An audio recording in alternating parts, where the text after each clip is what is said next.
आप सभी दोस्तों को जय हिंद, वंदे मातरम। कैसे हैं आप सभी? उम्मीद करता हूं कि सभी लोग बहुत अच्छे होंगे और अपना अच्छे से ख्याल रख रहे होंगे। मैं आप सभी का स्वागत करता हूं अपने YouTube चैनल विपिन मैथ्स पर। दोस्तों, आज की वीडियो बहुत ही खास होने वाली है, क्योंकि आज की वीडियो में बात करूंगा 69,000 शिक्षक भर्ती को लेके। जब से इसका नोटिफिकेशन आया तब से आज तक ये भर्ती सुर्खियों में रही है। तो आइए बात करते हैं डिटेल में 69,000 शिक्षक भर्ती की। तो सबसे पहले इसका नोटिफिकेशन आया 2018 में। 2019 6 जनवरी को इसका एग्जाम होता है। इसके बाद से ही बस ये भर्ती सुर्खियों में आ गई। दोस्तों, सबसे पहले ये भर्ती धांधली को लेके सुर्खियों में रही। बहुत बड़े स्तर पर धांधली के आरोप लगे। इसके बाद सरकार ने जो कट ऑफ जारी किया वो जनरल के लिए 65% और ओबीसी या एससी के लिए 60%। टोटल परीक्षा का पूर्णांक था 150 नंबर। 65% का मतलब है 97 नंबर। जो जनरल कैंडिडेट न्यूनतम 97 नंबर लाएगा वही कैंडिडेट पास माना जाएगा। इसके अलावा ओबीसी या एससी कैंडिडेट इस परीक्षा को पास करने के लिए उसे नंबर चाहिए थे 90 नंबर। 150 का 60%, जिसे लेके लड़के कोर्ट गए। उनकी मांग थी कि इस कट ऑफ को 40-45 किया जाए। तो इस कट ऑफ के चक्कर में ये भर्ती बहुत चर्चाओं में रही। तो 40-45 वर्सेज 60-65 ये मामला पहले गया हाई कोर्ट की सिंगल बेंच में, इसके बाद हाई कोर्ट की डबल बेंच में, इसके बाद सुप्रीम कोर्ट में इसका मामला गया और वहां से फाइनल डिसीजन हुआ कि इस भर्ती की कट ऑफ 60-65 ही रहेगी। अब इसके बाद सरकार ने जून 2020 में 67,867 सफल अभ्यर्थियों की लिस्ट जारी की। तो आइए इसको जानते हैं डिटेल में। तो दोस्तों, ये रही 67,867 सफल अभ्यर्थियों की डिटेल, जिसकी लिस्ट सरकार ने जारी की थी जून 2020 में। अगर बात करें अनरिजर्व कैटेगरी की तो टोटल सीट्स है 34,589। इसकी कट ऑफ गई है 67.11 और ये कट ऑफ थी गुणांक के रूप में। गुणांक आपको पता होगा, रिटन एग्जाम से लिया गया था 60%, बाकी 10% हाई स्कूल से, 10% इंटर, 10% ग्रेजुएशन और 10% बीएड या बीटीसी। तो 19,805 तो जनरल से सेलेक्ट हुए थे 19,805 कैंडिडेट। 13,007 ओबीसी से सेलेक्ट हुए थे और 1,753 कैंडिडेट ये सेलेक्ट हुए थे एससी कोटे से। आप इस कैटेगरी को जनरल कैटेगरी बिल्कुल ना मानना। किसी भी कोटे का हो, चाहे वो ओबीसी कोटे का हो या एससी वर्ग का हो या एसटी वर्ग का हो, वो इस कोटे में नौकरी ले सकता है बशर्ते हुए 67.11 कट ऑफ को क्लियर करता हो। अब बात करते हैं ओबीसी की। तो टोटल सीट्स हैं 18,598। कट ऑफ गई है 66.73। टोटल अभ्यर्थी पास हैं 18,598। अब अगर बात करें एससी वर्ग की तो टोटल सीट्स थी 14,459। कट ऑफ गई है 61.01 और सफल अभ्यर्थी है टोटल 14,559। अब बात करते हैं एसटी वर्ग की तो टोटल सीट्स हैं 1,380। कट ऑफ गई है 56.09 और यहां से पास हुए हैं 221 कैंडिडेट। इसमें कुछ सीटें रह गई थी रिक्त। अब आप देख रहे कि हंगामा कहां शुरू हुआ। आप देख सकते हैं कि जो अनरिजर्व कैटेगरी है इसकी कट ऑफ गई है 67.11 और ओबीसी कैटेगरी की ये कट ऑफ गई है 66.73। आप देख रहे बहुत कम डिफरेंस है दोनों में।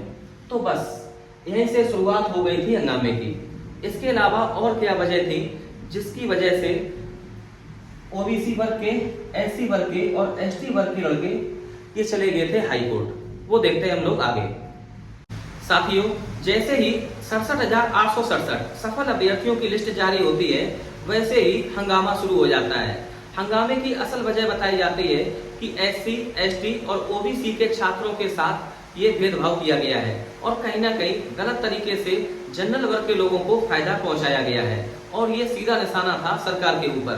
और इसकी ठोस वजह ये बताई गई कि ओबीसी इसका कोटा है 27% और एससी वर्ग का इसका कोटा है 21% और एसटी का कोटा है केवल 2%। इस 67,867 इसकी सूची में लड़कों ने आरोप लगाया कि केवल 3.86% ही आरक्षण मिला इसको ओबीसी को। अगर एससी की बात करें तो 16.2%।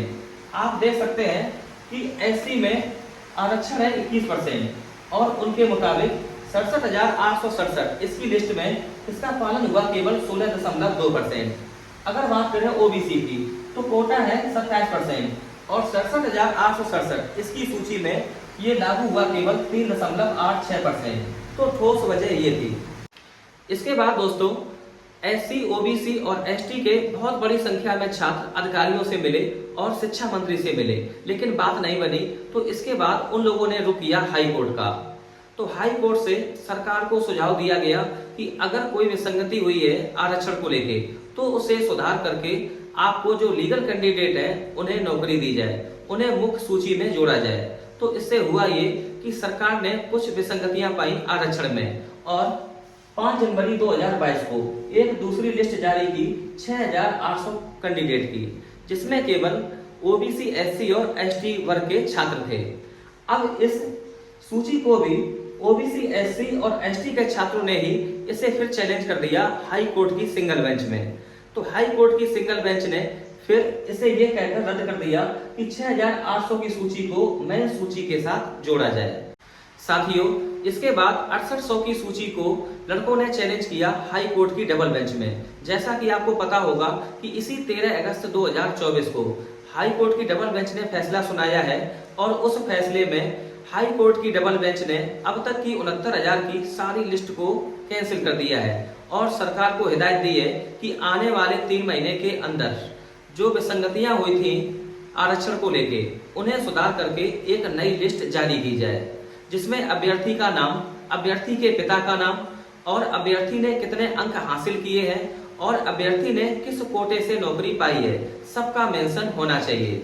साथियों, जब से ये लिस्ट कैंसिल हुई है 69,000 शिक्षक भर्ती की हाई कोर्ट की डबल बेंच द्वारा, तब से खलबली मची हुई है और हर वर्ग के कैंडिडेट को खतरा है कि कहीं ऐसा ना हो मेरी नौकरी चली जाए, इस नई सूची में मेरा नाम ही ना आए। तो आप बहुत ध्यान से सुन लो कि इस नई सूची में ऐसा बिल्कुल भी नहीं होगा कि किसी कैंडिडेट का जो पिछले 4 साल से नौकरी कर रहा है कि उसका नाम ही ना आए। उसका नाम बिल्कुल होगा। हाँ, कुछ नए लोग इसमें जरूर जुड़ेंगे। अब बात कर लेते हैं कि जो सरकार नई सूची जारी करेगी आने वाले 3 महीने के अंदर, उसमें कौन से नए नाम होंगे और वो नए नाम किस वर्ग से होंगे। तो आप बहुत ध्यान से सुन लो कि जो अब नए लोग सेलेक्ट होंगे वो केवल और केवल ओबीसी, एससी और एसटी वर्ग से ही आएंगे, जो कुछ गुणांक से पीछे रह गए थे। हम बात कर रहे हैं केवल पॉइंटों की, अब वही लोग अंदर हो जाएंगे। ये बात मेरी आप ध्यान रखना। तो आज की वीडियो में बस इतना ही। वीडियो अगर पसंद आई हो तो प्लीज लाइक करें, शेयर करें। देखने के लिए आपका दिल से धन्यवाद। बहुत मोहब्बत है, बहुत प्यार।